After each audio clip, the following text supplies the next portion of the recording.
Sa bahay ng lola ni Aaron, may isang mahigpit na batas. Bawal daw niyang buksan ang aparador sa kwarto ng lola Silvia niya.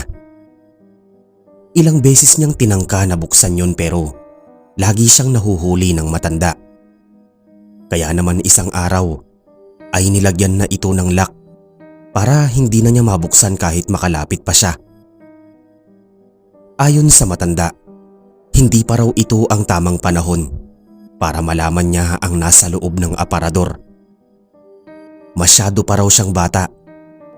Pagdating daw niya sa tamang edad, doon pa lang daw siya nito papayagang buksan yon at makita ang nasa loob. Sa ngayon, enjoyin na lang daw muna niya ang pagkabata. Maglaro na lang daw siya sa labas at wag nang makialam sa mahalaga nitong gamit. Alam mo, bakit hindi mo subukan buksan yung aparador kapag wala sa bahay ang lola mo?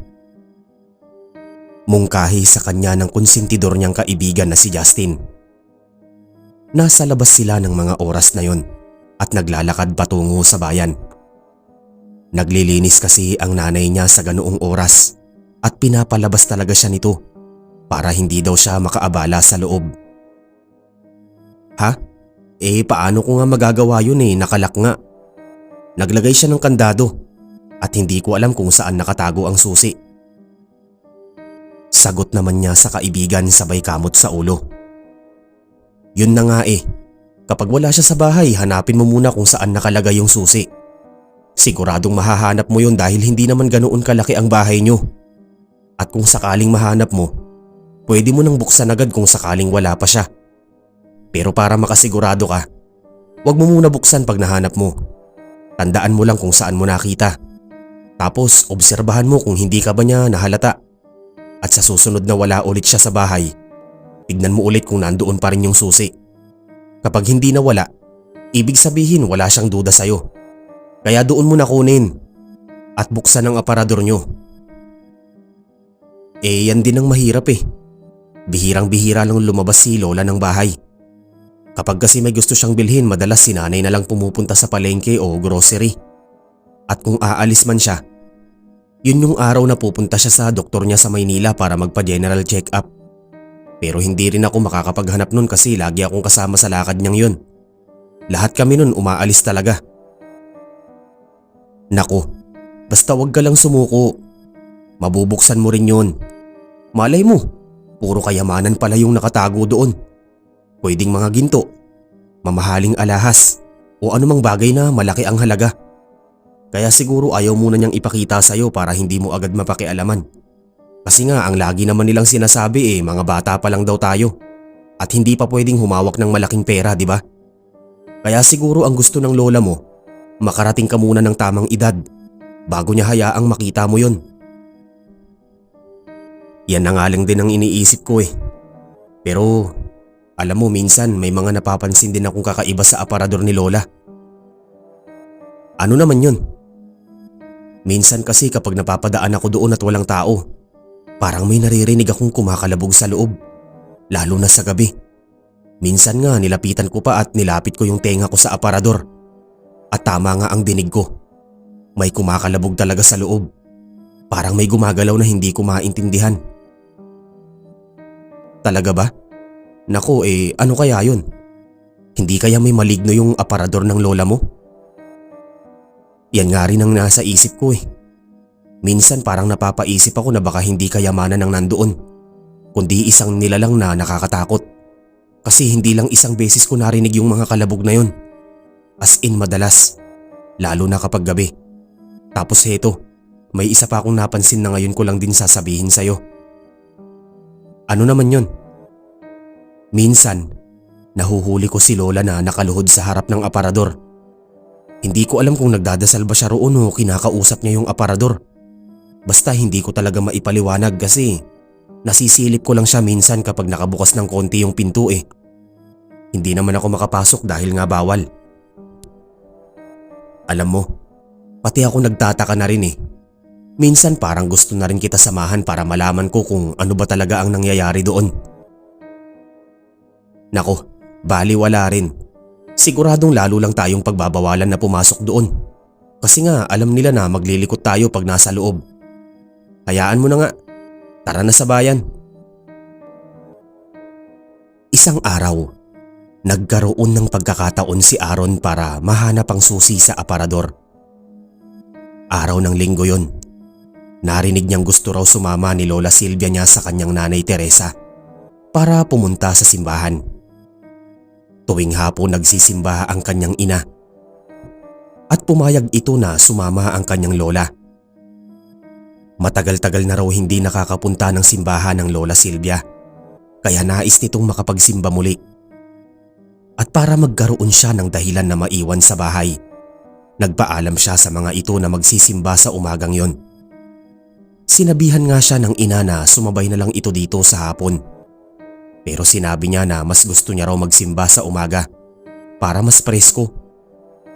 Pumayag naman ang mga ito. Dahil doon, pagsapit ng hapon, ay hindi na siya isinama ng mga ito at iniwan nga siya sa bahay. At dahil mahigit isang oras mawawala ang mga ito, yun ang ginamit niyang pagkakataon para hanapin ang susi sa buong bahay. Hinalughog niya ang buong paligid, pati ang mga kasulok-sulukan, ngunit sa loob ng mahigit isang oras na paghahanap niya, hindi niya nakita ang susi. Maging sa kwarto ng kanyang lola ay wala rin siyang natagpuan. Ilang beses din niyang nilapitan at pinagmasdan ang aparador pero wala naman siyang paraan para mabuksan ito. Di nagtagal, nawalan na rin siya ng pag-asa. Naisipan niyang sumuko na lang at sa susunod na maghanap. Pero bago pa niya mabitawan ng tingin ang aparador, bigla itong lumikha ng ingay mula sa loob. Mayroon na namang kumakalabog, parang nagwawala sa kanyang pandinig. Sinubukan niyang muling lumapit at idinikit ang tenga doon. Wala siyang ibang naririnig kundi misteryosong kalabog. Ngunit makalipas ang ilang sandali, nagulat siya sa tinig na narinig. Parang may isang tinig na biglang binanggit ang pangalan niya sa mahina ngunit mariing paraan. Aaron. Doon siya napaatras.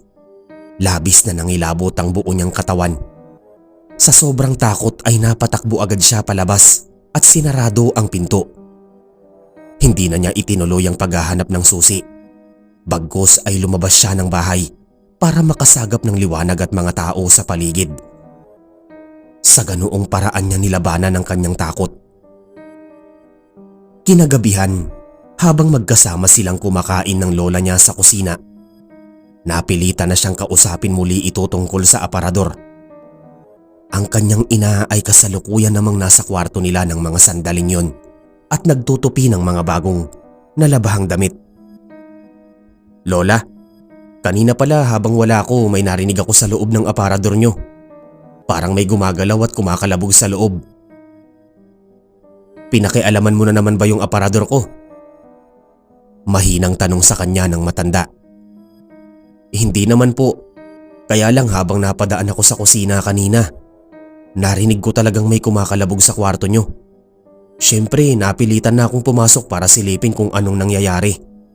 At pagkapasok ko nga, doon ko nakita na nagmumula yung kalabog sa loob ng aparador. Ano po ba kasi talaga ang laman nun? At bakit hindi ko pa pwedeng malaman? May mga bagay kasi na hindi pa talaga pwedeng sabihin hanggat wala ka pa sa tamang edad. Dahil hindi mo rin ito maiintindihan.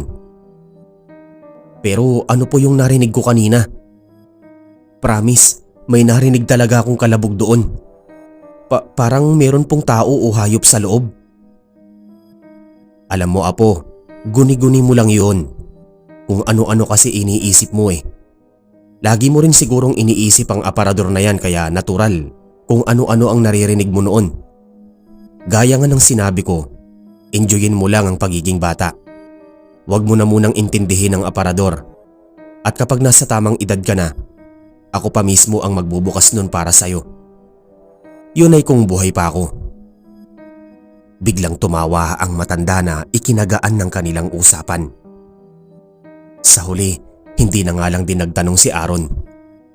Pilit na lang niyang itinuon ang isip sa kanyang masayang buhay bilang isang bata na maraming kalaro sa labas at eskwelahan at nakakaranas ng matamis na pagmamahal mula sa kanyang magulang at lola. Makalipas ang mahigit 10 taon, malaki na si Aaron. 24 anyos na siya. Sa mga oras ding yun, isa na siyang empleyado sa isang malaking kumpanya. Ang nanay naman niya ay nasa ibang bansa na, pero balak niyang pauwiin sa susunod na taon kapag nakabili na sila ng bagong lupa.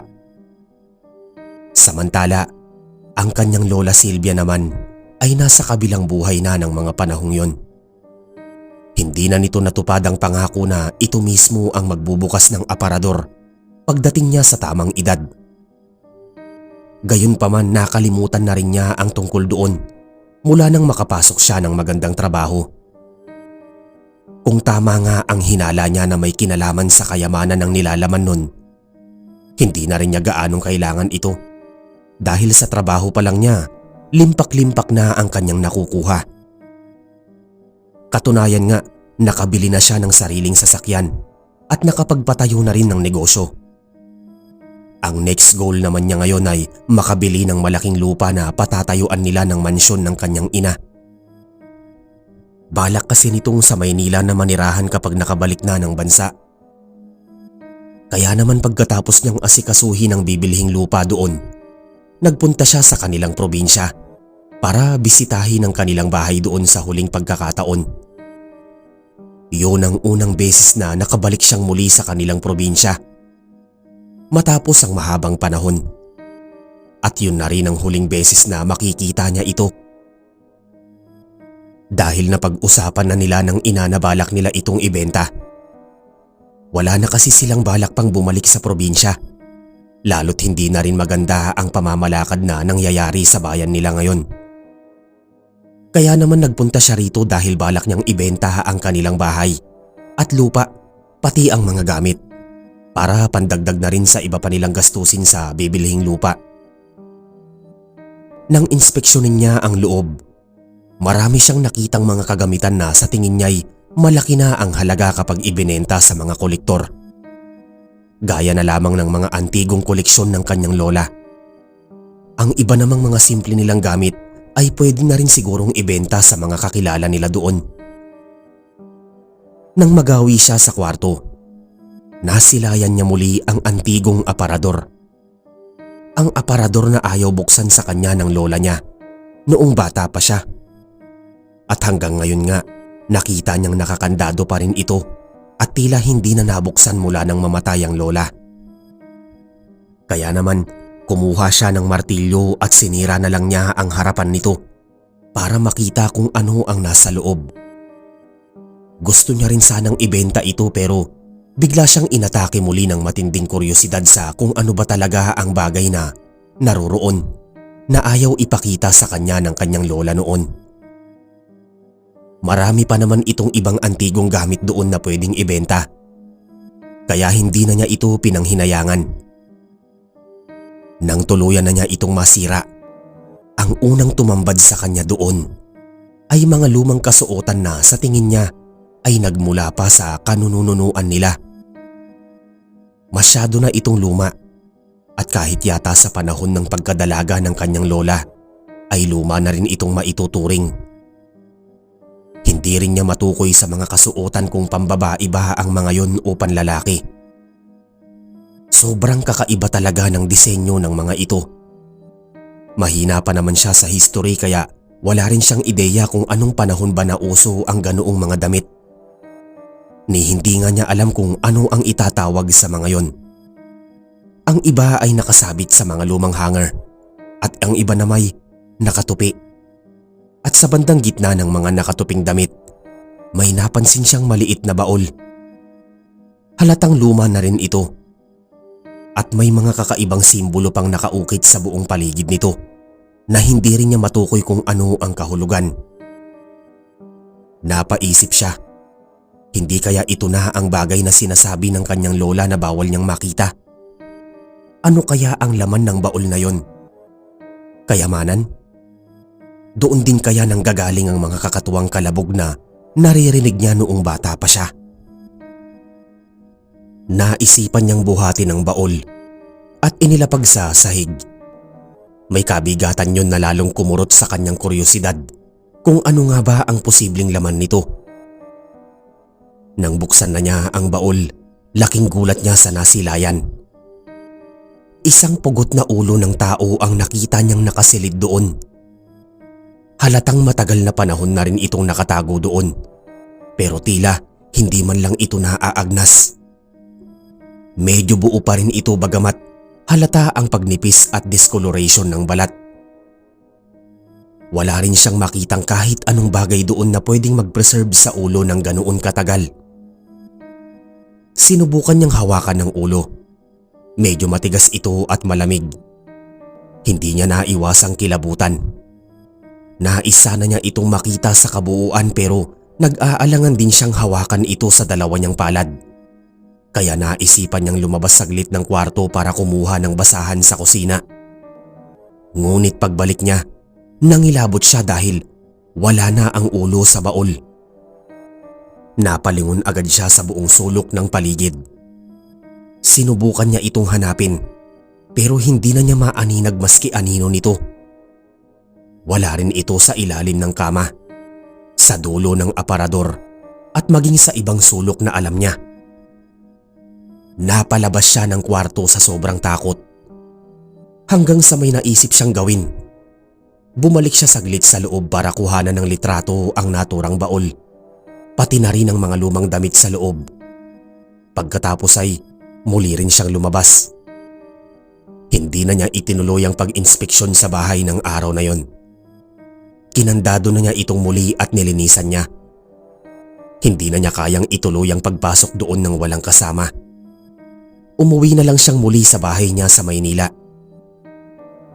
Gabi, habang nagpapahinga na siya sa kanyang silid, sinubukan niyang i-upload sa internet ang mga nakuhang larawan sa pagbabakasakaling makatagpo siya ng mga impormasyong magtuturo sa history ng mga ito. Ngunit sa kasamaang palad, wala siyang nakita. Kaya naman sinubukan niya ang isa pang method na kanyang alam. Gumamit siya ng Tor browser at sa dark web naman sinubukang maghanap. Doon niya in-upload ang mga litrato sa pamamagitan ng mga forbidden sites na pinagtiyagaan niyang hanapin. Sa loob ng mahigit 2 oras na paghahanap, nakatagpo siya sa wakas ng isang forbidden website na tumutugma sa nilalaman ng mga litrato niya. Ayon sa mga impormasyong nakasulat doon, ang mga kasuotang yun ay pag-aari daw ng mga sinaunang tao na sumasamba sa paganism. At sa loob ng relihiyong ito, may isang uri ng Panginoon silang sinasamba na kung tawagin ay Gorgon. Si Gorgon ay pinaniniwala ang isa sa pinakaunang Panginoon na kinilala at sinamba sa mundong ito. Siya raw ang Panginoon ng hindi nakikitang mundo. Ayon sa paniniwala ng mga tagasunod nito, sa loob ng mundong ito ay may isa pang mundo na hindi nakikita. At sa mundong ito, mas malawak daw ang sakop ng puwersa at kapangyarihan ng Panginoong ito. Ngunit limitado lamang yun pagdating sa mismong mundo. Kaya naman gumagawa raw ng kakaibang ritual ang mga tagasunod nito noon para mapalabas ito sa hindi nakikitang daigdig at magamit din nito ang kapangyarihan at impluwensya sa buong mundo. Sa pamamagitan ng kanilang ritual, nagawa nilang palabasin ang Diyos na ito. Ngunit nagdulot yun ng matinding pagkawasak sa iba't ibang bahagi ng mundo. Kaya naman hindi ito nakatagal at nilisan din nito ang naturang mundo. Nagbalik daw ito sa dating mundo na hindi nakikita at naghihintay lamang ng pagkakataon kung kailan ito makakalabas muli. Ayon naman sa ibang bahagi ng artikulo, may isang tao daw noon na itinuturing gifted dahil pinagmilagrohan ito ng Diyos na si Gorgon. At ang taong yun ay nagngangalang Fidelito Baltasar. Ito ay isang pari. Matapos ikalat ng paring ito ang mga aral at turo na binigay sa kanya ng naturang Diyos, marami ang nagalit sa kanya at naparusahan ng bitay. Pinugutan daw siya ng ulo at sa kanyang pagkamatay, biglang nagmilagro ang kanyang ulo. Nagsalita daw ito at sinabing totoo ang Diyos na nakausap niya at babalik daw ito sa tamang panahon. Dahil doon, maraming natakot sa kanyang ulo, kaya isinilid ito sa isang baol at itinago sa kung saan. Ngunit sa hindi malamang dahilan, nawala ito sa pinagtataguan at mula noon ay wala nang nakaalam sa pinaglalagyan nito. At lalong wala siyang ideya kung paano yun napunta sa pangangalaga ng kanyang lola. Sumasamba ba ang lola niya rito?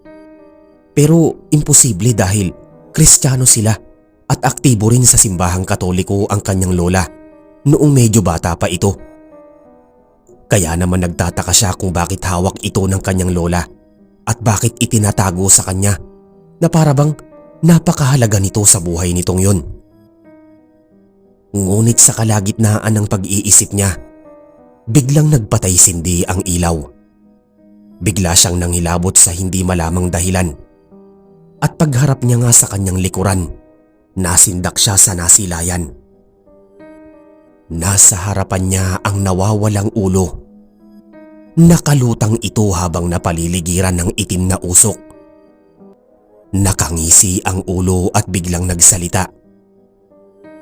Nasa iyong dugo ang susunod na makakasaksi ng sagradong himala ng ating Panginoon. May dahilan ng lahat at ikaw ang napili. Sa isang iglap, biglang yumanig ang kaluluwa niya at natumba siya sa sahig. At sa pagdilat ng kanyang mga mata, biglang nagliwanag ng kulay pula.